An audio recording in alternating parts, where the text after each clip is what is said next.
Jemaat Tuhan silakan duduk kembali. Izinkan saya untuk melepas masker agar bisa lebih enak saya berbicara. Shalom Bapak Ibu, apa kabar? Baik, luar biasa. Mengapa setiap kita ada yang khotbah di atas mimbar menanyakan shalom dan apa kabar? Karena pertanyaan ini kita berharap agar Bapak Ibu dan Saudara dalam keadaan baik dan sehat.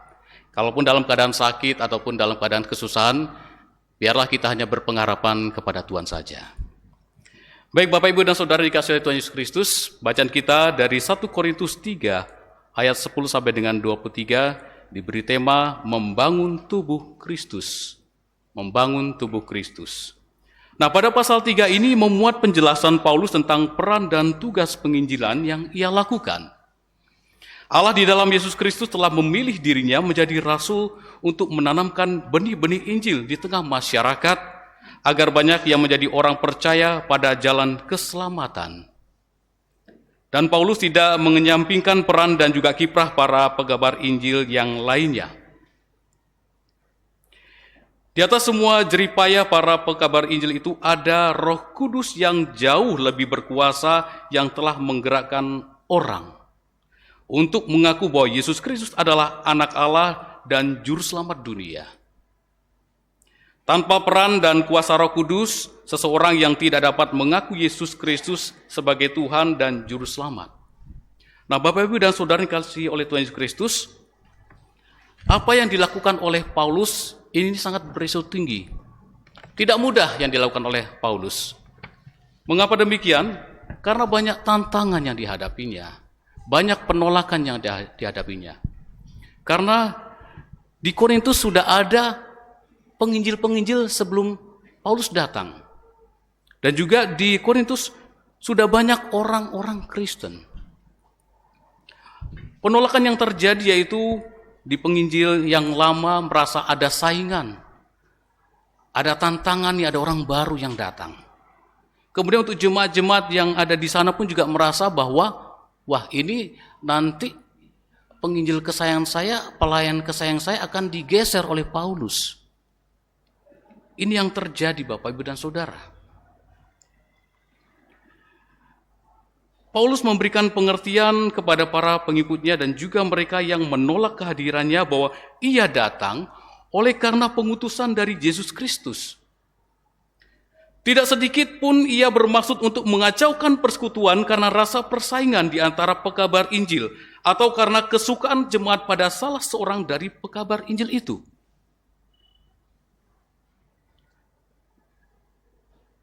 Bapak, Ibu, dan Saudara yang kasih oleh Tuhan Yesus Kristus, dalam pelayanan kita pun terkadang kita menghadapi hal yang sama. Kita mendapat penolakan-penolakan. Kita dianggap tidak mampu atau tidak becus untuk menjadi pelayan. Timbul perselisihan antara satu pelayan dengan pelayan yang lain. Jemaat yang hanya mau dilayani oleh satu pelayan saja. Wah, saya nggak mau ke gereja atau ke pelkat karena yang melayani si A, saya nggak suka dengan dia. Saya maunya melayani itu si B, si C, atau bahkan pendeta. Terjadi dinamika sedemikian rupa dalam pelayanan kita. Tapi apakah kita mampu untuk menghadapi itu semua? Terkadang kita, masa bodoh, terserah orang mau bilang apa, yang penting saya melayani. Ada juga orang yang mundur, merasa minder, merasa takut, atau wah benar ya saya yang kurang mampu, dia lebih bagus dari saya, sudahlah saya mundur sajalah. Atau kalau enggak begitu terpilih lagi nanti, biarlah saya nggak usah mau kok dipilih lagi. Tetapi apa yang dilakukan oleh Paulus pada saat itu, pada saat ada penolakan-penolakan, bagi Paulus ia dan rekan sepelayannya hanya sebuah alat, tidak lebih dan juga tidak kurang. Dan ia kesukaan umat pada salah seorang pegabar Injil pun ia tolak. Semua pegabar Injil sama, tidak ada yang beda. Dia menyatakan bahwa Tuhan Allah yang berkuasa dan berperan besar dalam menumbuhkan jemaat baik secara kuantitas maupun secara kualitas. Nah, Bapak Ibu dan Saudara yang kasih oleh Tuhan Yesus Kristus, pada bacaan kita 1 Korintus 3 ayat 10 sampai dengan 23. Paulus menyadari bahwa ketika ia melakukan pekabaran Injil Kristus ini bukan karena kehendaknya sendiri. Paulus menjadi seorang rasul karena anugerah Allah yang dilimpahkan kepadanya. Artinya, Bapak Ibu dan Saudara, menjadi seorang pelayan Yesus Kristus semata-mata bukan karena kemampuan ataupun karena kesediaan diri sendiri. Tetapi lebih daripada itu, semua yakni karena sebuah panggilan. Panggilan untuk melayani adalah sebuah anugerah dan juga kesempatan.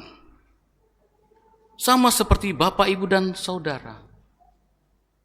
Kita dipanggil oleh Tuhan. Dan kita juga baru saja mengadakan pemilihan diaken dan penatua. Itu panggilan Tuhan bagi kita. Apakah kita menyambut panggilan itu, atau kita mengabaikan panggilan itu, ataukah pura-pura kita tidak dengar? Banyak di antara kita semua merasa bahwa kita belum cukup mampu untuk menjadi pelayan Tuhan. Masih kurang. Sehingga kita mengabaikan panggilan dari Tuhan untuk melayaninya. Dinyatakan sebagai anugerah karena Paulus menjadi pengikut Kristus bukan karena kemampuannya memahami firman Tuhan, tetapi karena Tuhan Yesus sendiri yang datang menjumpai dirinya, lalu mengutusnya untuk memberitakan Injil kepada orang Kristen, Yahudi, dan juga non-Yahudi pada saat itu. Jadi bukan berarti si Paulus ini hebat, imannya bagus, tetapi karena anugerah Tuhan, karena Tuhan sendiri yang memanggil dia. Sama juga dengan kita. Terkadang kita merasa tidak siap, tetapi kalau kita berserah pada Tuhan dan kita mau menggenangi panggilan Tuhan, maka kita akan diberikan anugerah, talenta, dan juga kemampuan.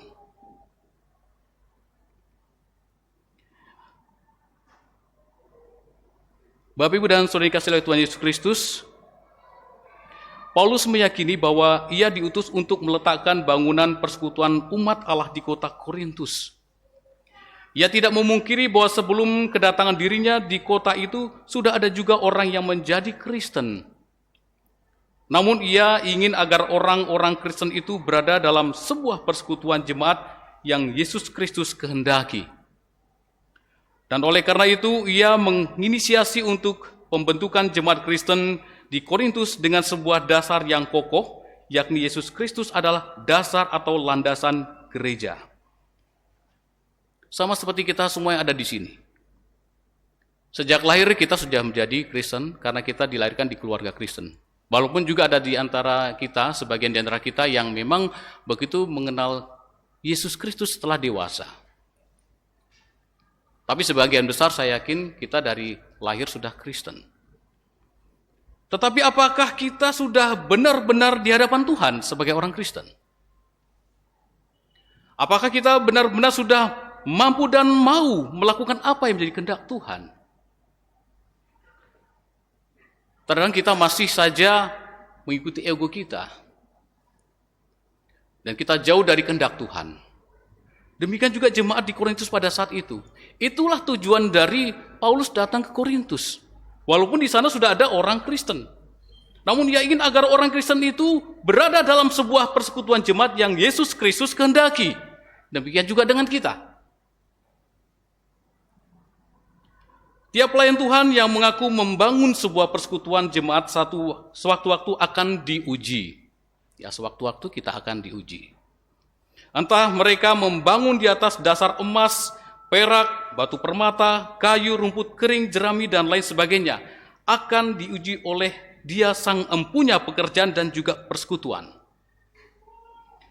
Pada ayat ke-13 dikatakan, sekali kelak pekerjaan masing-masing orang akan nampak karena hari Tuhan akan menyatakannya, sebab ia akan nampak dengan api dan bagaimana pekerjaan masing-masing orang akan diuji oleh api itu.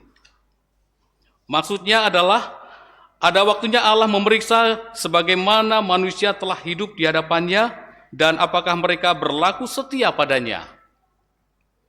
Api melambangkan penyucian dan juga pengujian untuk memperoleh ketahanan uji. Diuji dengan api berarti tiap-tiap orang akan diuji secara murni untuk mengetahui pengajaran yang ia terima atau pengajaran yang ia beritakan. Apakah mengandung kebenaran dalam Yesus dan ajakan untuk tahu dalam iman kepadanya atau tidak. Nah, Bapak, Ibu, dan Saudara yang dikasihi oleh Tuhan Yesus Kristus, kita tahu api ini bersifat panas. Api bersifat panas, ia bisa menghancurkan apa saja. Jika disentuh oleh api ini, pasti hancur dan hangus. Kalau rumah sudah terbakar, habis semuanya. Jangankan rumah yang terbuat dari kayu, dari batu sekalipun juga hancur habis oleh api. Api mempunyai kekuatan yang sangat dahsyat. Demikian juga Tuhan mengumpamakan bahwa ia akan menguji manusia dengan api. Maksudnya apa? Tuhan akan mencobai kita dengan segala hal. Dengan kesusahan, sakit penyakit, dengan penderitaan, Tuhan akan menguji itu kita semua. Apakah kita sanggup untuk menerima ujian itu? Terkadang kita sebagai manusia justru diuji, malah kita jauh dengan Tuhan. Pertama dekat dengan Tuhan. Begitu diuji dengan kesusahan, kita berdoa, Tuhan tolonglah anakmu ini, dan lain sebagainya. Sekali, 2 kali berdoa, 3 kali, 4 kali nggak didengar Tuhan, langsung menghujat Tuhan. Percuma saya ke gereja setiap hari baca Alkitab, saya berdoa, doa saya nggak didengar oleh Tuhan. Sehingga begitu ada tawaran yang lebih menarik lagi untuk meninggalkan Tuhan, dia akan tinggalkan Tuhan. Sudahlah, agamamu kamu berdoa sama Tuhanmu nggak akan didengar. Sudah ikut saya aja. Kamu susah kan? Saya kasih jabatan yang tinggi nanti. Mau gaji berapa? Kamu sakit? Saya bawa ke rumah sakit ke luar negeri supaya kamu diobati. Asalkan ya kamu ikut saya, tinggalkan agamamu. Itu yang terjadi. Nah, Bapak, Ibu, dan Saudara yang kasih oleh Tuhan Yesus Kristus, dikatakan di firman Tuhan tadi, kalau kita lulus dalam ujian, maka kita akan mendapatkan upah. Kalaupun tidak, kita akan rugi besar. Upah dalam hal ini adalah surga, hidup kekal, abadi, sukacita bersama Tuhan. Kerugian adalah apa? Neraka, dosa, penderitaan, dan kesusahan. Mana yang mau kita pilih? Apakah kita mau menerima upah? Apakah kita mau kerugian? Oleh karena itu, Bapak, Ibu, dan Saudara, tiap pekabar Injil harus benar-benar meletakkan dasar pengajarannya dalam Yesus Kristus, bukan pada yang lain. Demikian halnya sebuah bangunan persekutuan jemaat harus benar-benar berdasarkan dan berlandaskan pada Yesus Kristus, yakni persekutuan yang penuh kasih, belas kasihan, dan juga damai sejahtera. Bapak, Ibu, dan Saudara yang dikasihi Tuhan Yesus Kristus, Paulus menyatakan bahwa tubuh kita merupakan bait Allah. Tubuh kita merupakan bait Allah. Dan ia mengidentikan tubuh manusia yang terdiri dari beberapa organ dan semuanya saling terkait satu sama lain. Seumpama bangunan bait Allah. Allah adalah roh, roh Allah mendiami baitnya. Berarti tubuh kita adalah bait Allah. Sebab itu gunakanlah tubuh kita untuk melaksanakan apa yang menjadi kehendak Tuhan. Anggota tubuh kita terdiri kepala, badan, tangan, kaki. Pergunakanlah tangan kita untuk bisa menolong orang lain, bisa menopang orang yang dalam penderitaan, bisa merangkul orang yang dalam kesedihan. Gunakanlah tubuh kita untuk memberikan kehangatan, perlindungan untuk orang lain dan sesama kita. Pergunakanlah kaki kita untuk melangkah di jalan yang Tuhan kehendaki. Pergunakanlah kepala kita yang terdiri dari mata, hidung, dan mulut, dan telinga. Telinga untuk mendengar hal-hal yang baik. Mata untuk melihat dan mengawasi hal yang benar, bisa memberikan hal yang benar, membedakan hal yang salah. Gunakanlah mulutmu untuk memuji Tuhan, memuliakan Tuhan, dan berkata-katalah yang benar, memberikan nasihat dan pengajaran bagi orang lain. Karena tubuh kita adalah bait Allah. Paulus memakai pemahaman dari Nabi Habakuk bahwa bait Allah adalah tempat kehadiran Allah di tengah-tengah umatnya. Ketika jemaat Korintus menjadi percaya pada Yesus, maka mereka menerima Roh Kudus. Roh Kudus itu tinggal di dalam tubuh orang percaya. Ketika tubuh ini disebut bait Allah, maka Roh Kudus mendiami tubuh atau kehidupan kita secara menyeluruh, sehingga kita dibimbingnya untuk hidup seturut dengan kehendak Allah Bapa. Tubuh ataupun hidup kita ini didiami oleh Roh Kudus, pasti memperlihatkan bentuk kehidupan yang baik, benar, dan kudus di hadapan Allah. Nah, Bapak, Ibu, dan Saudara dikasihi oleh Tuhan Yesus Kristus, pada ayat ke-17 dikatakan, jika ada orang yang membinasakan bait Allah, maka Allah akan membinasakan dia. Sebab bait Allah adalah kudus dan bait Allah itu ialah kamu. Karena bait Allah itu kudus dan bait Allah itu adalah kamu, yaitu kita semua. Di sini mengandung peringatan keras dari Paulus kepada para pemimpin jemaat atau para pengajar agar bertanggung jawab penuh dalam melaksanakan panggilan dan juga pengutusannya di hadapan Tuhan. Membinasakan bait Allah ada beragam cara. Gampang sekali membinasakan bait Allah. Menyesatkan iman umat, berkompromi dengan dosa, menyokong dusta, penipuan, penindasan, dan kebejatan moral, serta mengacuhkan kebenaran Alkitab sebagai kitab suci dan lain sebagainya. Ini adalah kejahatan menghancurkan bait Allah. Jika kamu membinasakan dan menghancurkan bait Allah, maka Allah akan membinasakan kamu juga. Ini ancaman yang luar biasa dan tidak main-main, Bapak, Ibu, dan Saudara. Kata binasa adalah hancur, luluh, tidak berbekas. Jadi kalau kita membinasakan bait Allah, Allah akan menghukum kita dan membalaskan itu semua. Dan kita juga akan dibinasakan. Janganlah ada orang yang menyombongkan diri karena merasa mengetahui rahasia semesta ini. Hanya ada satu Allah yang daripada nyalah segala sesuatu di bumi ini dalam rancangan dan kendalinya. Tidak ada satupun manusia yang mengetahui rancangan keselamatan daripada Allah kecuali Allah itu sendiri yang telah menyingkapkannya dalam Yesus Kristus. Oleh sebab itu, bagi mereka yang percaya dan mendapat anugerah keselamatan Yesus Kristus, hendaklah dengan rendah hati dan hati yang murni mempercayakan seluruh hidup dan pelayanannya kepada Dia. Kita adalah bangunan dan milik Kristus. Jangan kita sombong. Banyak di antara manusia yang sombong. Merasa dirinya benar. Merasa imannya kuat. Sehingga ada kesombongan iman.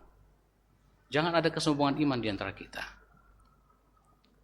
Terus karena kita merasa benar dan iman kita merasa hebat dan kuat, kita bisa menghakimi sesama kita. Kita menyatakan bahwa, oh, kamu salah. Agamamu salah. Agamaku yang benar. Salah itu. Kita menghakimi sama kita. Karena apa? Karena benar dan salah itu Tuhan yang tahu. Yang menghakimi manusia siapa? Tuhan, bukan kita menghakimi manusia. Kalau kita menghakimi selama kita, berarti kita melangkahi wewenang Tuhan. Banyak di antara kita, banyak saudara kita yang selalu melangkahi wewenang Tuhan dengan menghakimi sesama. Kalau kita buka YouTube itu banyak sekali, wah, mengerikan sekali itu. Sudah terang-terangan kita menghakimi sesama kita, menghakimi agama lain. Mengerikan sekali. Itu yang berhak itu Tuhan loh yang menghakimi, bukan manusia. Benar salah Tuhan yang berhak menyatakan itu benar dan salah. Kalau kita sampai menghakimi sesama kita, terlebih jemaat kita yang sama-sama Kristen, berarti kita melangkahi wewenang Tuhan. Dalam persekutuan pelayanan dan juga kesaksian di gereja, yang paling utama adalah Yesus Kristus Tuhan dan Juru Selamat. Jadi dalam pelayanan kita yang utama adalah Yesus Kristus, Tuhan dan Juru Selamat. Tidak ada yang lain. Apapun yang dilakukan oleh umat adalah pelayanan demi kemuliaan namanya. Umat tidak boleh mengkultuskan seseorang pelayan Tuhan. Baik itu diaken, penatua ataupun pendeta, dan semua yang melayani Tuhan. baik itu pengurus pelkat, komisi-komisi, panitia, semua pelayan Tuhan. Kita tidak boleh mengkultuskan mereka. Mengkultuskan atau pengkultusan adalah istilah yang digunakan untuk merajuk pada ideologi, aliran kepercayaan, pengetahuan keagamaan atau kelompok lain yang telah menyebabkan kerusakan pada para internal penganutnya dan atau kepada pihak lain. Ini pengkultusan. Nah, Bapak, Ibu, dan Saudara yang kasih oleh Tuhan Yesus Kristus, sebagai pelayan Tuhan, maka sudah selayaknya kita menuntun umat untuk datang kepadanya dan mencurahkan seluruh isi hatinya. Kita harus menggalang rasa persatuan dan cinta kasih agar dapat bekerja sama membangun tubuh Kristus ini. Tuhan Yesus memperlengkapi kita dengan kuasa sorgawi dan karunia rohani agar kita mampu membangun dan merawat tubuh Kristus ini. Marilah para pelayan Tuhan, kita tekun berdoa bersama untuk saling menopang dan mengisi, saling memahami dan mendukung demi pekerjaan memuliakan Tuhan dalam pelayanan kita. Kiranya Tuhan Yesus memberkati kita semua. Amin.